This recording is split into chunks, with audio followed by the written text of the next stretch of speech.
Et salut tout le monde, c'est le Lapin Neuf. Aujourd'hui on se retrouve pour une nouvelle vidéo. Cette vidéo fait partie d'une série de 4 ou 5 épisodes que je lance maintenant. Le nom de la série, c'est comme vous l'avez sûrement vu, comment débuter l'élevage de 3 petits points. Donc dans cette vidéo, je vais vous parler de comment débuter l'élevage de lapins. Donc ça va être le premier épisode de cette série.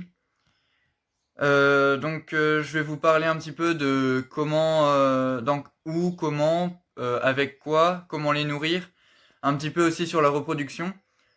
Donc je vais vous montrer tout ça. On se retrouve tout de suite, juste après l'intro. C'est parti.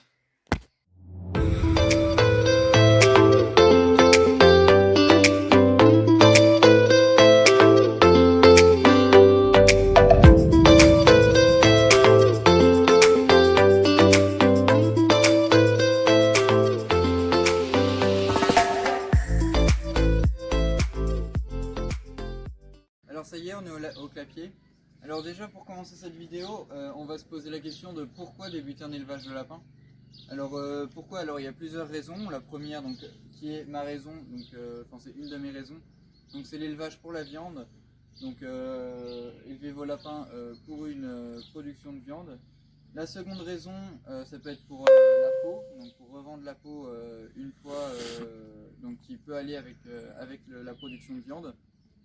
Encore une autre raison, l'élevage pour la fourrure, avec le lapin angora, où il faut tondre son lapin pour pouvoir revendre la fourrure. Et la dernière raison, ça peut être pour la revente. Donc c'est la raison la plus difficile, parce que c'est difficile de revendre ses lapins. Moi-même, j'ai du mal à vendre mes lapins. Donc c'est aussi la dernière raison de mon élevage. Je vends mes lapins pour d'autres personnes qui souhaitent se lancer dans l'élevage ou qui ont déjà un élevage. Donc le deuxième point, c'est pour débuter un élevage, il faut bien sûr de la place. Combien de lapins il faut, quelle race, un petit peu les particularités de la race. Déjà, il vous faut de la place. Si vous n'avez pas de place, je vous conseille de faire comme moi, un élevage en clapier. Vous avez plusieurs types d'élevage en clapier. Le premier, c'est le clapier en béton. Le désavantage du clapier en béton, c'est que le béton, c'est une matière froide,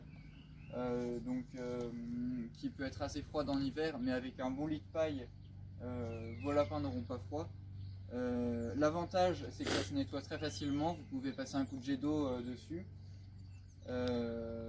Après, le deuxième type de clapier, ce seront des clapiers en bois. Donc là, plus difficile de nettoyage, vous ne pouvez pas passer de jet d'eau dessus, il faut juste passer avec une raclette. Ou alors il faut du bois spécial, un bois spécial. Mais par contre, l'avantage du bois, c'est que c'est beaucoup plus chaud pour le lapin, c'est plus agréable.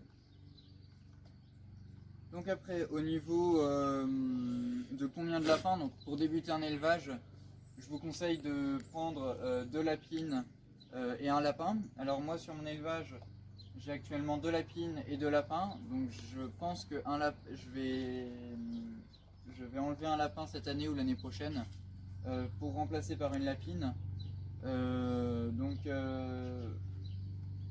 Voilà, donc sur les races, personnellement, j'ai des fauves de Bourgogne. Voilà, je vais vous montrer mon mâle fauve de Bourgogne. Hop, et après, j'ai une lapine croisée fauve de Bourgogne papillon. Papillon, géant papillon français. Voilà, mon autre mâle, c'est un mâle de croisement. Probablement du papillon principalement, et une lapine fauve de Bourgogne. Alors moi je vous conseille vraiment ces 2 races. Le fauve de Bourgogne, c'est un lapin de taille moyenne. L'avantage, c'est qu'il est assez rustique, il s'adapte bien au climat. Et l'avantage aussi, c'est qu'il a une croissance plutôt très rapide. C'est un peu pour ça que j'élève ce lapin, pour une croissance assez rapide et une très bonne chair. L'avantage du papillon, j'aimerais bien d'ici la fin d'année me racheter justement une lapine papillon. Les avantages des papillons, c'est une bonne masse corporelle, pareil assez rustique. Et puis aussi après un beau pelage, donc ça c'est surtout pour les yeux. Donc aussi l'avantage de faire des croisements, donc je suis ma feuille parce que c'est pas évident. Ah oui, donc l'avantage de faire des croisements, donc c'est d'avoir des lapins beaucoup plus robustes qui s'adaptent mieux à l'endroit où vous vivez. Et ils adoptent aussi les qualités des deux races. Donc, par exemple, si vous faites un croisement entre un papillon et un fauve de Bourgogne, ce sera un lapin d'une bonne masse corporelle qui grandira, qui aura une croissance plus rapide.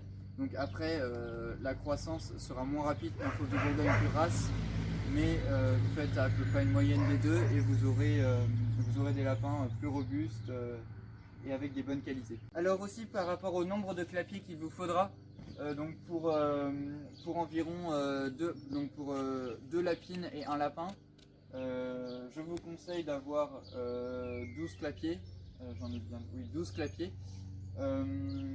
Donc pour élever vos petits, donc il vous en faut 3 pour vos lapines, sachant que vous aurez peut-être des doubles clapiers, donc comme celui-là ou celui tout en bas, donc pour vos lapines qui sont avec leurs petits. Et après donc vous avez vos clapiers pour vos mâles, plus les clapiers qu'il vous faut pour l'engraissement, sachant qu'à un certain âge, mais on en reparle plus tard, à un certain âge il faut séparer les mâles des femelles chez vos petits. Donc 12 clapiers. Après si vous avez 3 lapines et un mâle par exemple, vous aurez besoin de plus de clapiers parce qu'il y aura plus de petits. Donc ça va au fur et à mesure en fonction du nombre d'animaux que vous avez. Donc après au niveau des accessoires, donc je vais commencer par la boîte à nid. Donc je vais vous montrer celle-là. Donc la boîte à nid, c'est la première année que je les ai mises dans mon élevage et je suis très content. Donc les avantages, c'est qu'il fait plus frais en été, plus chaud en hiver. Et ça rappelle pour le lapin à l'état le terrier des lapins à l'état sauvage. Je ne sais pas si vous avez bien vu les lapros, je vous remontre. Voilà, les lapros de l'année. Attendez, je vais vous montrer un peu. L'avantage aussi, c'est de pouvoir bouger un peu la boîte. Voilà. Donc ils ont fait leur première sortie aujourd'hui, ceux-là. Ils ont commencé à manger de la verdure, donc je suis assez content. Donc voilà. Donc ça, c'est pour la boîte à nid. Ensuite, donc les mangeoires, donc pareil. Rapprochez-vous. Donc moi j'utilise des mangeoires en longueur en béton. Donc l'avantage, bon là il y en a encore un petit peu, mais l'avantage c'est que ça empêche la paille de sortir du clapier. Donc pour avoir, surtout pour que ce soit plus propre. Et après c'est plus facile que d'aller tout au fond de la case pour donner à manger. Donc on donne à manger juste devant, on a juste à ouvrir et c'est plus facile. Donc la mangeoire. Et après donc l'abreuvoir, donc qui est obligatoire pour chaque clapier. Donc moi j'utilise des abreuvoirs porte-bouteilles en plastique. Donc pour empêcher que les lapins rongent l'abreuvoir, donc là vous voyez c'est un peu rongé, j'ai fabriqué des protections. Alors ça évite que les lapros s'empoisonnent, enfin les lapins s'empoisonnent avec le plastique. Et ça protège aussi l'abreuvoir pour qu'il dure plus longtemps. Voilà, alors on va passer à l'alimentation. Alors pour cette partie je vais faire très bref parce que j'ai déjà une vidéo qui a été faite sur l'alimentation des lapins. Donc pour mes lapins je donne du foin à tous mes lapins à volonté, donc je vérifie le matin et le soir. Je leur donne également, donc ça c'est juste pour mes lapines à l'engraissement, donc un mélange pois et maïs. D'ailleurs il y a un petit bout de févrole, une graine de févrole, je sais pas ce qu'elle fait là. Donc pois et maïs, le pois pour l'énergie et le maïs pour les protéines. Donc je donne également des pissenlits, donc c'est parce que c'est un aliment qui contient beaucoup de vitamine C. Donc je donne des pissenlits que à mes lapines en lactation et à mes lapros à l'engraissement. Donc bien sûr de l'eau à volonté. Donc ensuite je vais vous parler de la reproduction de vos lapins. Donc la maturité sexuelle arrive chez les lapins entre 4 et 5 mois, donc bien sûr pour des races moyennes. Donc à part le géant papillon français, Le fauve de Bourgogne est une race moyenne et le géant papillon français, donc c'est à peu près à 5-6 mois la maturité sexuelle. Il faut compter 2 mois supplémentaires minimum avant de mettre vos lapins au mâle, vos lapines au mâle, tout simplement pour qu'ils aient le temps de se développer suffisamment.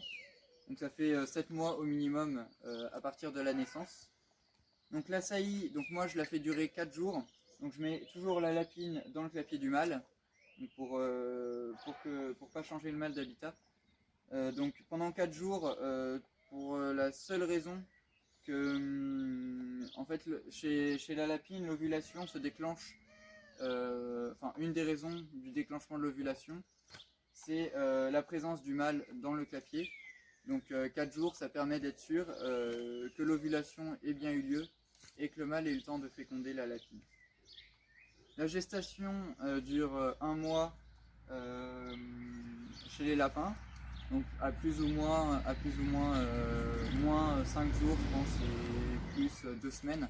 Là j'ai ma lapine qui a mis bas que de 2 petits seulement, elle a eu 1 semaine de retard. Donc ça dépend vraiment de vos lapins. Donc la gestation dure 1 mois, placez le nichoir, enfin la boîte à nid 2 ou 3 jours avant, donc avant la date prévue bien sûr. Les portées comportent entre 1 et 20 lapros, donc 1 c'est minimum et 20 c'est vraiment le maximum. Dans mon élevage j'ai 7 lapros en moyenne par portée. La lactation cesse, donc la lactation chez la lapine cesse à partir du 28e jour et le sevrage se fait entre 6 et 7 semaines. Donc ça c'est vraiment ce que je fais dans mon élevage.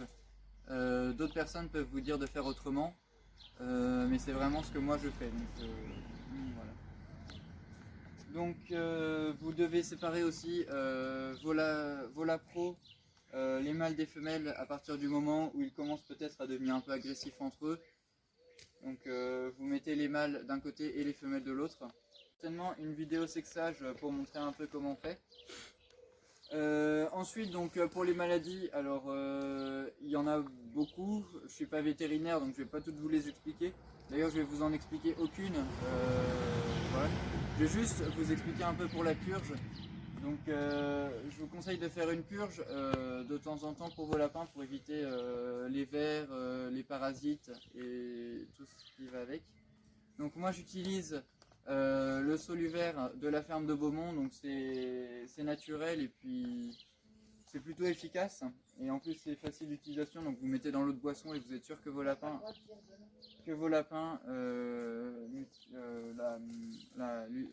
la boivent. Pardon. Vous pouvez aussi le faire vous-même, donc avec du vinaigre de cidre par exemple. Il y a d'autres ingrédients, je ne me rappelle plus comme ça. Mais il y a entre autres du vinaigre de cidre. Donc voilà, je pense que j'ai fait à peu près le tour sur l'élevage de mes lapins. Si vous avez des questions, n'hésitez pas à les poser en commentaire. Moi je vous retrouve pour la conclusion de cette vidéo.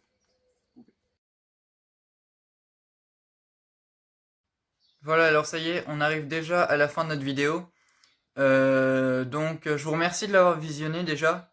Ah oui, alors la prochaine vidéo, je vous dis un peu le sujet déjà. Donc on va sélectionner les poules que je vais mettre en Parc Repro, je vais les mettre en Parc Repro avec vous. Normalement je vais mettre une poule à couver toute seule parce que j'ai découvert qu'il y avait une poule qui était en train de couver, donc je vais la mettre à couver. Et puis je vais vous montrer aussi donc les parcs repro finis, les parcs canards. Ce sera déjà pas mal je pense. On sera donc ça va être la prochaine vidéo. La vidéo d'après ça sera soit pour cette série, soit nouvelle de l'élevage, soit une vidéo nouveaux arrivants. Alors faites-moi savoir en commentaire ce que vous préférez, je verrai ce que je fais en fonction de ce qui va se passer sur l'élevage. Donc voilà, après, ah oui, une petite pub à faire, donc allez vous abonner à la chaîne YouTube, donc ça s'appelle l'élevage de poules et de canards, donc allez voir, ils font des vidéos depuis déjà pas mal de temps. Donc c'est une super chaîne, franchement, allez voir, allez vous abonner. Ah oui, aussi une autre pub, donc ça c'est pour moi. Oubliez pas que je fais tous vos logos, vos affiches aussi pour vos chambres. Je peux faire des affiches un peu comme ça. Donc là, c'est pas moi, c'est pas une affiche comme ça que je vais vous faire, mais je peux vous faire des affiches. Je peux vous faire vos bannières aussi. Donc si vous voulez pour vos vidéos, mais ça, je préfère que ce soit chacun qui fasse. Voilà, alors on arrive à la fin de cette vidéo. Allez me suivre sur les réseaux sociaux, likez cette vidéo, partagez et commentez. Enfin, comme vous voulez, hein, vous faites vraiment ce que vous voulez, vous êtes libre. Allez me suivre sur les réseaux sociaux si vous voulez. Allez voir aussi sur mon site internet. Alors, je vous parlais des calendriers d'élevage. D'ailleurs, je vous en ai peut-être pas parlé. Alors, ah oui, aussi, oubliez pas donc d'aller de noter tout ce que vous faites sur votre élevage. Donc ça, c'est vraiment hyper important. Donc, quand est-ce que vous changez de régime alimentaire, les dates de saillie, les dates de naissance, si vous avez un mort, pourquoi, quelle date. Vous notez vraiment tout comme ça. Si jamais un jour vous voulez chercher une cause, bah vous savez d'où ça vient. Sur mon site internet, donc lepetitélevage.wixsite.com/website, il y a des calendriers téléchargeables, donc des calendriers d'élevage sur des races. Donc allez voir, j'ai déjà pas mal de gens qui ont été télécharger ces calendriers. Donc c'est gratuit, hein, c'est moi qui fais les calendriers et qui les mets à télécharger, donc c'est des PDF. Donc voilà. Moi je vous remercie vraiment d'avoir regardé cette vidéo. Et je vous dis à bientôt. C'était le petit élevage. C'était le lapin neuf pour le petit élevage. Ciao ciao.